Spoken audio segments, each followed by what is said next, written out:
28 वित्त आयोग। संविधान के अनुच्छेद 280 में वित्त आयोग के गठन का प्रावधान किया गया है। वित्त आयोग के गठन का अधिकार राष्ट्रपति को दिया गया है। वित्त आयोग में राष्ट्रपति द्वारा एक अध्यक्ष एवं 4 अन्य सदस्य नियुक्त किए जाते हैं। राज्य वित्त आयोग का गठन भारतीय संविधान के अनुच्छेद 243(1) की द्वारा की जाता है। पृष्ठ 219। अब तक गठित वित्त आयोग। पहला वित्त आयोग, नियुक्ति वर्ष 1951 वर्ष ईस्वी, अध्यक्ष केसी नियोगी, अवधि 1952 से 1957 ईस्वी।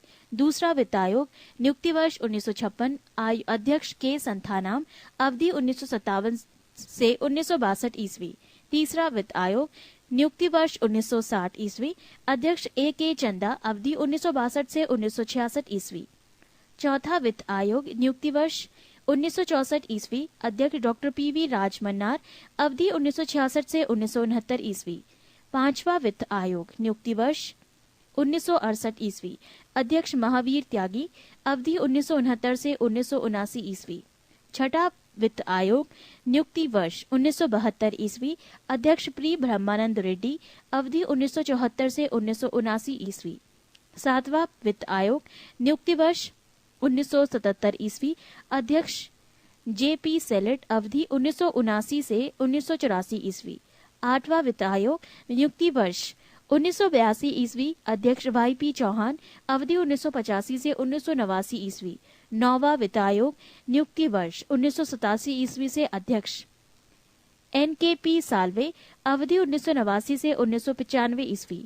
10वां वित्त आयोग, नियुक्ति वर्ष 1992 ईस्वी, अध्यक्ष के.सी. पंत, अवधि 1995 से 2000 ईस्वी। 11वां वित्त आयोग, नियुक्ति वर्ष 1998 ईस्वी, अध्यक्ष प्रोफेसर ए.एम. खुसरो, अवधि 2000 से 2005 ईस्वी। 12वां वित्त आयोग, नियुक्ति वर्ष 2003 ईस्वी, अध्यक्ष डॉक्टर सी रंगराजन, अवधि 2005 से 2010 ईस्वी। 13वां वित्त आयोग, नियुक्ति वर्ष 2007 ईस्वी, अध्यक्ष डॉक्टर विजय एल केलकर, अवधि 2010 से 2015 ईस्वी। 29 लोक सेवा आयोग। भारत में सन 1919 ईस्वी के भारत सरकार अधिनियम के अधीन सर्वप्रथम 1926 ईस्वी में लोक सेवा आयोग की स्थापना की गई थी। लोक सेवा आयोग की स्थापना के लिए 1924 ईस्वी में विधि आयोग ने सिफारिश की थी। संघ लोक सेवा आयोग के अध्यक्ष तथा सदस्यों की नियुक्ति राष्ट्रपति द्वारा की जाती है। संघ लोक सेवा आयोग के सदस्यों की संख्या निर्धारित करने की शक्ति राष्ट्रपति को है। वर्तमान में इसकी संख्या 10 है। संघ लोक सेवा आयोग के अध्यक्ष एवं सदस्यों की नियुक्ति 6 वर्षों के लिए की जाती है। यदि वो 6 वर्षों के अंदर 65 वर्ष की आयु पूरी कर लेता है तो वो पद से मुक्त हो जाता है। राज्य लोक सेवा आयोग के अध्यक्ष तथा सदस्यों की नियुक्ति राज्यपाल के द्वारा की जाती है। राज्य लोक सेवा आयोग के अध्यक्ष तथा सदस्यों की नियुक्ति राज्यपालों द्वारा की जाती है, परंतु इन्हें हटाने का अधिकार राज्यपाल को नहीं है। राज्य लोक सेवा आयोग के अध्यक्ष एवं सदस्यों का कार्यकाल 6 वर्ष या 62 वर्ष की उम्र तक होता है। इन दोनों में जो पहले पूरा होता है उसी के तहत वो अवकाश ग्रहण करते हैं, परंतु उन्हें कार्यकाल के बीच उच्चतम न्यायालय के प्रतिवेदन पर तथा कुछ निर्भरताओं होने पर संविधान के अनुच्छेद 317 के अंतर्गत राष्ट्रपति हटा सकते हैं। 30 निर्वाचन आयोग। संविधान के भाग 15 के अनुच्छेद 324 से 329 में निर्वाचन से संबंधित उपबंध दिया गया है। निर्वाचन आयोग का गठन मुख्य निर्वाचन आयुक्त एवं अन्य निर्वाचन आयुक्तों से किया जाता है, जिनकी नियुक्ति राष्ट्रपति के द्वारा की जाती है। मुख्य चुनाव आयुक्त का कार्यकाल 6 वर्ष या 65 वर्ष की आयु जो भी पहले हो तब तक होगा। अन्य चुनाव आयुक्तों का कार्यकाल 6 वर्ष या 62 वर्ष की आयु जो पहले हो तब तक रहता है। मुख्य चुनाव आयुक्त तथा अन्य चुनाव आयुक्तों को सर्वोच्च न्यायालय के न्यायाधीशों के बराबर वेतन 90,000 रूपये मासिक एवं भत्ते प्राप्त होंगे। पहले चुनाव आयोग एक सदस्यीय आयोग था, परंतु अक्टूबर 1993 ईस्वी में 3 सदस्यीय आयोग बना दिया गया। पृष्ठ 320 निर्वाचन आयोग के मुख्य कार्य 1 चुनाव क्षेत्रों का परिसीमन, 2 मतदाता सूचियों को तैयार करवाना, 3 विभिन्न राजनीतिक दलों को मान्यता प्रदान करना, 4 राजनीतिक दलों को आरक्षित चुनाव चिन्ह प्रदान करना, 5 चुनाव करवाना, 6 राजनीतिक दलों के लिए आचार संहिता तैयार करवाना। निर्वाचन आयोग की स्वतंत्रता के लिए संवैधानिक प्रावधान 1. निर्वाचन आयोग एक संवैधानिक संस्था है, अर्थात इसका निर्माण संविधान ने किया है। 2. मुख्य चुनाव आयुक्त एवं अन्य चुनाव आयुक्त की नियुक्ति राष्ट्रपति करते हैं। 3. मुख्य चुनाव आयुक्त महाभियोग जैसी प्रक्रिया से ही हटाया जा सकता है। 4. मुख्य चुनाव आयुक्त का दर्जा सर्वोच्च न्यायालय के मुख्य न्यायाधीश के समान ही है। 5. नियुक्ति के पश्चात मुख्य चुनाव आयुक्त एवं अन्य चुनाव आयुक्तों की सेवा शर्तों में कोई अलाभकारी परिवर्तन नहीं किया जा सकता है। 6. मुख्य चुनाव आयुक्त एवं अन्य चुनाव आयुक्तों का वेतन भारत के संचित निधि में से दिया जाता है। वर्तमान में मान्यता प्राप्त राष्ट्रीय और राजनीतिक दल: भारतीय जनता पार्टी दल, चुनाव चिन्ह कमल; भारतीय राष्ट्रीय कांग्रेस दल, चुनाव चिन्ह पंजा; भारतीय साम्यवादी दल, चुनाव चिन्ह हसिया और बाली; राष्ट्रीय कांग्रेस पार्टी, चुनाव चिन्ह घड़ी; बहुजन समाज पार्टी हाथी असम को छोड़कर; मार्क्सवादी साम्यवादी दल, चुनाव चिन्ह हसिया, हथौड़ा एवं तारा। राष्ट्रीय दल का दर्जा हासिल करने के लिए आवश्यक शर्तें: ए. लोकसभा आम चुनाव अथवा राज्य विधानसभा चुनाव में किन्हीं 4 अथवा अधिक राज्यों में कुल डाले गए वैध मतों का 6% प्राप्त करना जरूरी होगा। बी. इसके अलावा इसे किसी एक राज्य अथवा राज्यों से विधानसभा की कम से कम 4 सीटें जीतनी होंगी। अथवा सी. लोकसभा में 2% सीटें हों और ये कम से कम 3 विभिन्न राज्यों में हासिल की गई हों। 24 मार्च 1999 ईस्वी को जारी अधिसूचना के अनुसार क्षेत्रीय दलों की संख्या 36 है। प्रमुख क्षेत्रीय दल एवं उनका चुनाव चिन्ह: तेलुगु देशम दल, चुनाव चिन्ह साइकिल, राज्य आंध्र प्रदेश; समाजवादी पार्टी, चुनाव चिन्ह साइकिल, राज्य उत्तर प्रदेश; असम गण परिषद, चुनाव चिन्ह हाथी, राज्य असम; झारखंड मुक्ति मोर्चा, चुनाव चिन्ह तीर कमान, राज्य झारखंड; लोक जनशक्ति पार्टी, चुनाव चिन्ह बंगला, राज्य बिहार; पैंथर्स पार्टी, चुनाव चिन्ह साइकिल, राज्य जम्मू कश्मीर; नेशनल कॉन्फ्रेंस, चुनाव चिन्ह हल, राज्य जम्मू कश्मीर; शिवसेना, चुनाव चिन्ह तीर कमान, राज्य महाराष्ट्र; मुस्लिम लीग, चुनाव चिन्ह सीढ़ी, राज्य Kerala.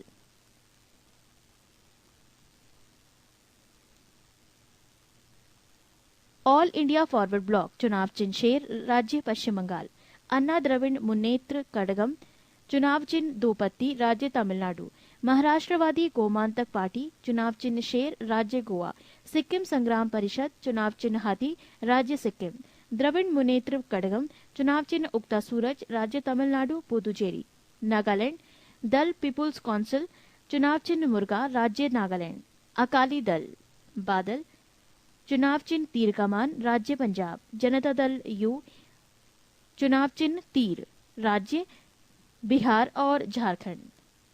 Note: electronic voting machine का प्रयोग करने वाला प्रथम राज्य केरल विधानसभा उपचुनाव अप्रैल 1982 था तथा इस मशीन का प्रयोग करके पूरा चुनाव कराने वाला प्रथम राज्य गोवा था। पृष्ठ 221। 31. परिसीमन आयोग। संविधान में परिसीमन आयोग के संबंध में कोई स्पष्ट निर्देश नहीं दिया गया है।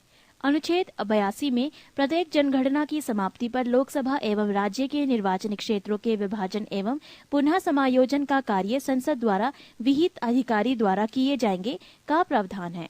42वें संविधान संशोधन अधिनियम द्वारा संविधान के अनुच्छेद 82 में संशोधन कर परिसीमन पर वर्ष 2000 तक के लिए रोक लगा दी गई थी।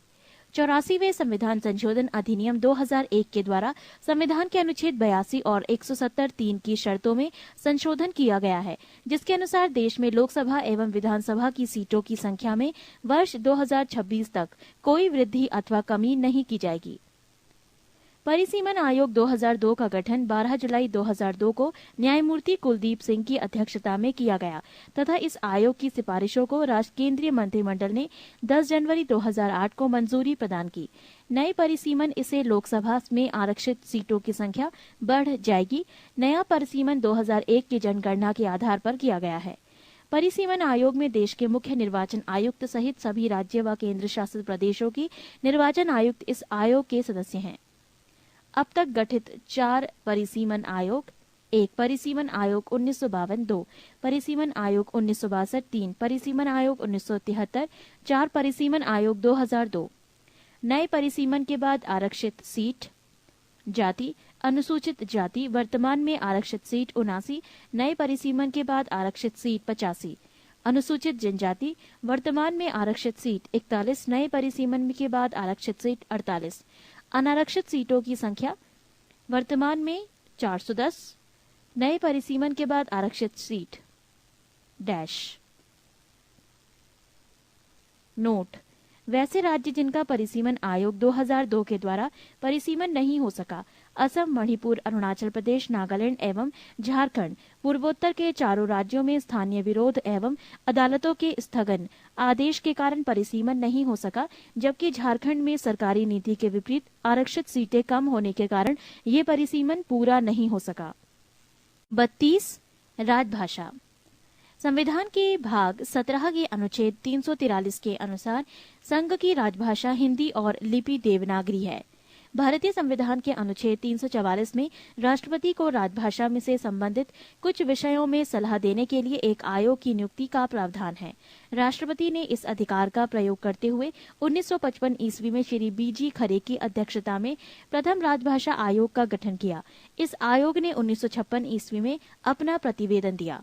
संविधान की 8वीं अनुसूची के अनुसार निम्नलिखित भाषाओं को राजभाषा के रूप में मान्यता प्राप्त है, जो इस प्रकार है: 1 असमिया, 2 बंगला, 3 गुजराती, 4 हिंदी, 5 कन्नड़, 6 कश्मीरी, 7 मलयालम, 8 मराठी, 9 उड़िया, 10 पंजाबी, 11 संस्कृत, 12 सिंधी, 13 तमिल, 14 तेलुगु, 15 उर्दू, 16 कोंकणी, 17 मणिपुरी, 18 नेपाली, 19 मैथिली, 20 संथाली, 21 डोगरी, 22 बूडो।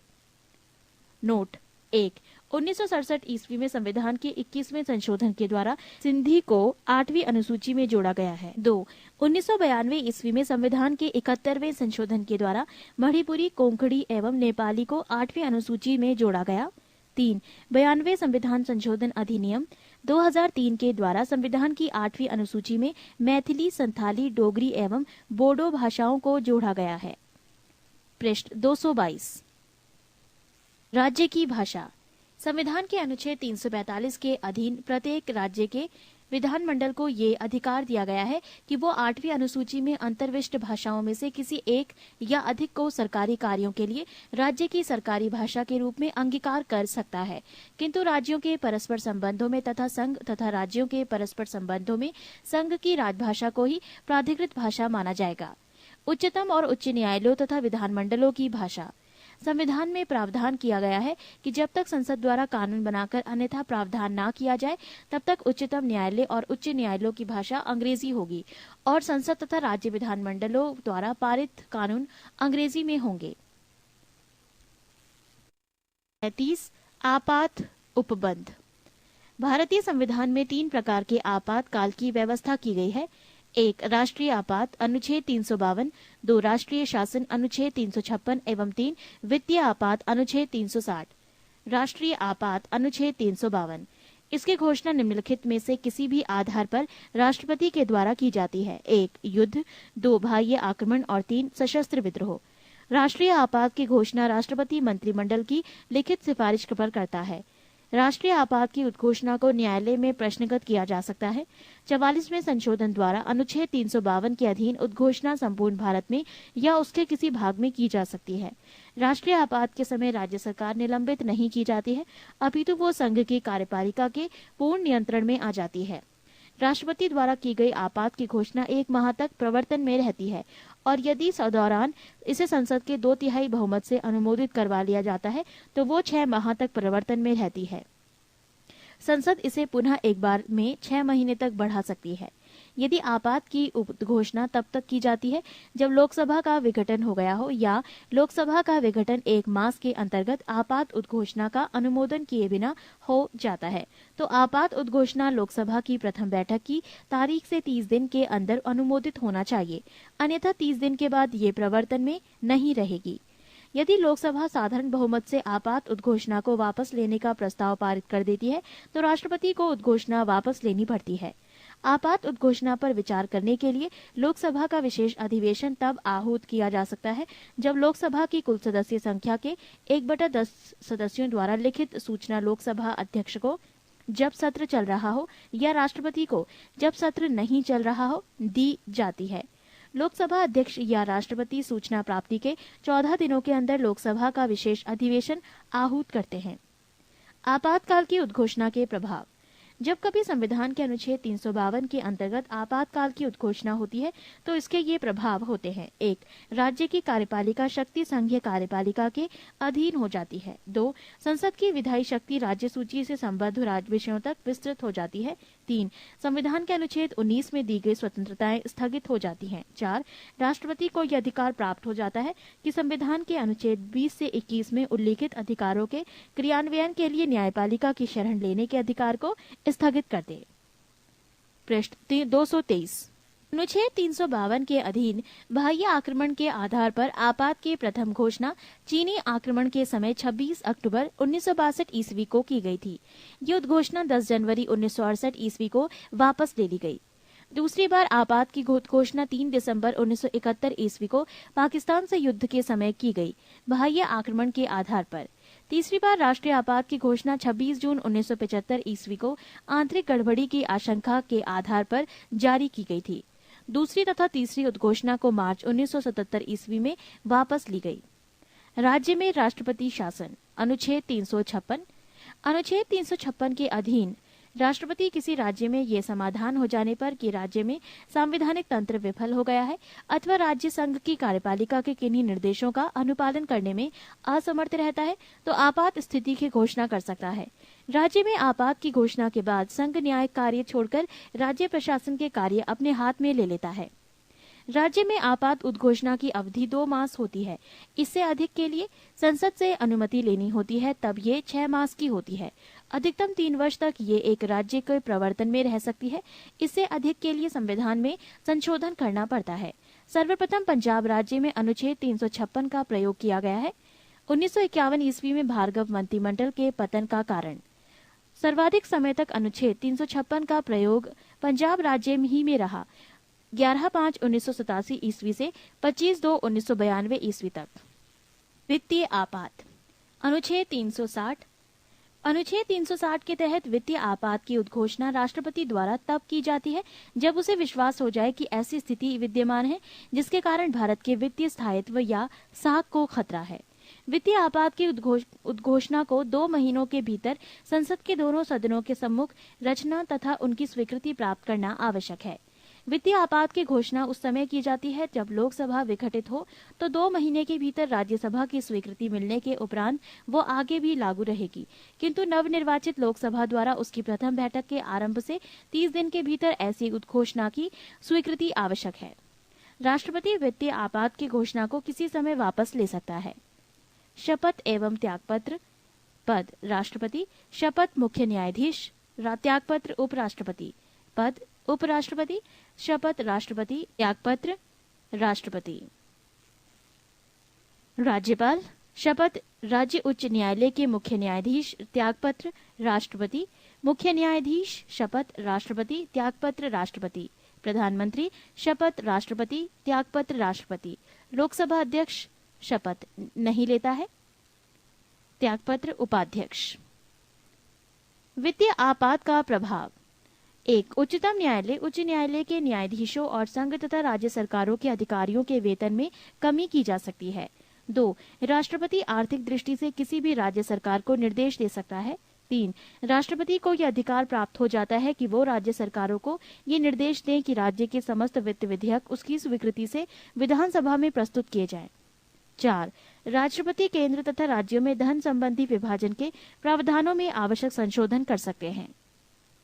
पृष्ठ 224। 34. भारत के राष्ट्रीय चिन्ह। राष्ट्रीय प्रतीक, नेशनल सिंबल। भारत का राष्ट्रीय प्रतीक सारनाथ स्थित अशोक के सिंह स्तंभ के शीर्ष भाग की अनुकृति है। भारत सरकार ने इसे 26 जनवरी 1950 ईस्वी को अपनाया। प्रतीक के नीचे मुंडकोपनिषद में लिखा सूत्र सत्यमेव जयते देवनागरी लिपि में अंकित है। शासकीय कार्यों में प्रयोग में लाए जाने वाले राष्ट्रीय प्रतीक अलग अलग रंग के होते हैं।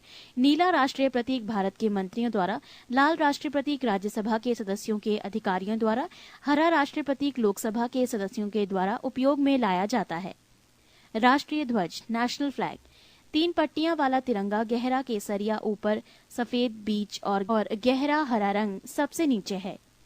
सफेद पट्टी के बीच में नीले रंग का चक्र है जिसमें 24 तीलियां हैं। तथा इसे सारनाथ में अशोक के सिंह स्तंभ पर बने चक्र से लिया गया है। ध्वज की लंबाई एवं चौड़ाई का अनुपात 3:2 है। भारत के संविधान सभा ने राष्ट्र ध्वज का प्रारूप 22 जुलाई 1947 को अपनाया।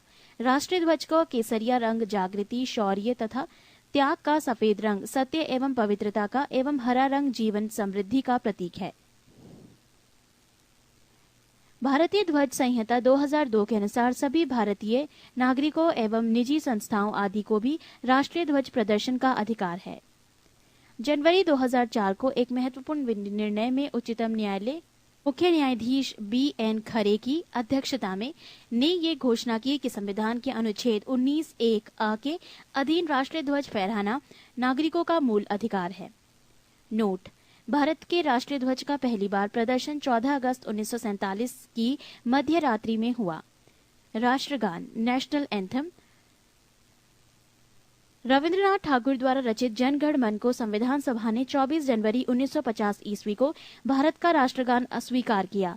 इसके गायन का समय 52 सेकंड है तथा संक्षिप्त अवधि 20 सेकंड है, जिसमें इसकी प्रथम और अंतिम पंक्तियां गाई जाती हैं। ये सर्वप्रथम 27 दिसंबर 1911 को भारतीय कांग्रेस के कोलकाता अधिवेशन अध्यक्ष पंडित विशन नारायण दत्त में गाया गया। इसे रविंद्रनाथ ठाकुर ने 1912 ईस्वी में तत्वबोधिनी में भारत भाग्य विधाता शीर्षक से प्रकाशित किया गया था तथा 1919 ईस्वी में मॉर्निंग सॉन्ग ऑफ इंडिया के नाम से अंग्रेजी अनुवाद किया। राष्ट्रगान के वर्तमान संगीतमय धुन को बनाने का श्रेय कैप्टन राम सिंह ठाकुर INA के सिपाही को जाता है। सर्वप्रथम इसे 27 दिसंबर 1911 को कांग्रेस के कोलकाता अधिवेशन में गाया गया था। राष्ट्रगीत, नेशनल सॉन्ग। बंकिम चंद्र चटर्जी के उपन्यास आनंद मठ में उन्हीं के द्वारा रचित वंदे मातरम को राष्ट्रगीत के रूप में 26 जनवरी 1950 ईस्वी को स्वीकार किया गया। इसे सर्वप्रथम 1896 ईस्वी में भारतीय राष्ट्रीय कांग्रेस के अधिवेशन अध्यक्ष रहीमतुल्ला सयानी में गाया गया था। इस गीत को गाने का समय 1 मिनट और 5 सेकंड है। किसी भी व्यक्ति को राष्ट्रगीत गाने के लिए बाध्य नहीं किया जा सकता है। नोट: भारतीय संसद के अधिवेशन का प्रारंभ जन गण मन से और समापन वंदे मातरम के गायन से होता है। राष्ट्रीय कैलेंडर। ग्रिगोरियन कैलेंडर के साथ देश भर के लिए शक संवत पर आधारित राष्ट्रीय पंचांग को सरकारी प्रयोग के लिए 22 मार्च 1957 ईस्वी को अपनाया गया। इसका पहला महीना चैत्र है। यह सामान्यतः सामान्य वर्ष में 21 मार्च को एवं लीप वर्ष में 22 मार्च को प्रारंभ होता है। राष्ट्रीय पुष्प। भारत का राष्ट्रीय पुष्प कमल, नेलम्बो न्यूसीफेरा गार्टन है। राष्ट्रीय पक्षी। भारत का राष्ट्रीय पक्षी मयूर, पावो क्रिस्टेटस है। राष्ट्रीय पशु। भारत का राष्ट्रीय पशु बाघ, पैंथेरा ट्राइग्रिस लिन्नायस है। राष्ट्रीय फल आम, मैनिनगेरा इंडिका भारत का राष्ट्रीय फल है। राष्ट्रीय वृक्ष बरगद, फाइकस बेंगालिसिस भारत का राष्ट्रीय वृक्ष है। राष्ट्रीय जलीय जीव। 5 अक्टूबर 2009 को डॉल्फिन को राष्ट्रीय जलीय जीव घोषित किया गया। पृष्ठ 225। 35। संसद की वित्तीय समितियां। 1. प्राक्कलन समिति। इस समिति में लोकसभा के 30 सदस्य होते हैं। इसमें राज्यसभा के सदस्यों को शामिल नहीं किया जाता है। समिति के सदस्यों का चुनाव प्रत्येक वर्ष आनुपातिक प्रतिनिधित्व के अनुसार एकल संक्रमणीय मत के माध्यम से किया जाता है। इसके सदस्यों का कार्यकाल 1 वर्ष का होता है। ये समिति सरकारी खर्च में कैसे कमी लाई जाए, संगठन में कैसे कुशलता लाई जाए तथा प्रशासन में कैसे सुधार किए जाए आदि विषयों पर रिपोर्ट देती है। प्राक्कलन समिति के प्रतिवेदन पर सदन में बहस नहीं होती है, परंतु ये समिति अपना कार्य वर्ष भर करती है और अपना दृष्टिकोण सदन के समक्ष रखती है। 2. लोक लेखा समिति। प्राक्कलन समिति की जुड़वा बहन के रूप में ज्ञात इस समिति में 22 सदस्यीय होते हैं, जिसमें 15 सदस्य लोकसभा द्वारा तथा 7 सदस्य राज्यसभा द्वारा 1 वर्ष के लिए निर्वाचित किए जाते हैं। 1967 ईस्वी से स्थापित तथा प्रथा के अनुसार इस समिति के अध्यक्ष के रूप में विपक्ष के किसी सदस्य को नियुक्त किया जाता है। लोक लेखा समिति में राज्यसभा के सदस्यों से को सह सदस्य माना जाता है तथा उन्हें मत देने का अधिकार प्राप्त नहीं है। लोक लेखा समिति का मुख्य कार्य। 1. ये समिति भारत के नियंत्रक महालेखा परीक्षक द्वारा किया गया लेखा परीक्षण संबंधी प्रतिवेदनों की जांच करती है। 2. भारत सरकार के व्यय के लिए सदन द्वारा प्रदान की गई राशियों का विनियोग दर्शाने वाली लेखाओं की जांच करना। 3.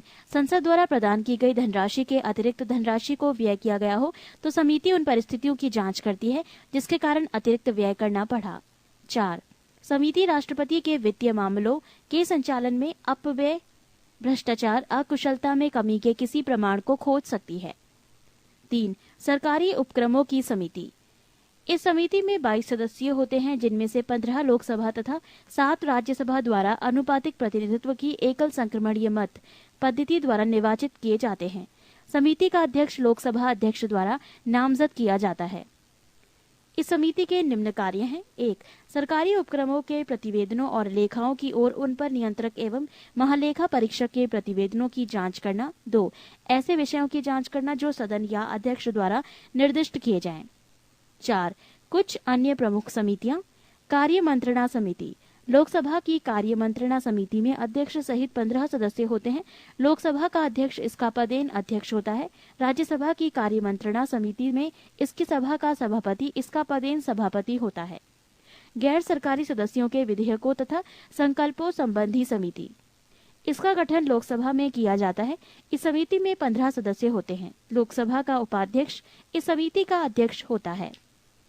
पृष्ठ 226। नियम समिति। लोकसभा की नियम समिति में लोकसभा अध्यक्ष सहित 15 सदस्य होते हैं, जबकि राज्यसभा की नियम समिति में सभापति एवं उपसभापति सहित 16 सदस्य होते हैं। लोकसभा अध्यक्ष एवं राज्यसभा के सभापति अपने अपने सदन की समितियों का पदेन अध्यक्ष होते हैं। 5. अनुसूचित जातियों तथा अनुसूचित जनजातियों का कल्याण संबंधी समिति। इसमें 30 सदस्य शामिल किए जाते हैं। इसमें 20 लोकसभा तथा 10 राज्यसभा के सदस्य होते हैं। 6. ग्रंथालय समिति। इसमें 9 सदस्य होते हैं। लोकसभा अध्यक्ष द्वारा मनोनीत 6 लोकसभा सदस्य तथा राज्यसभा के सभापति द्वारा मनोनीत 3 सदस्य शामिल किए जाते हैं। इस समिति का गठन प्रत्येक वर्ष किया जाता है। 36.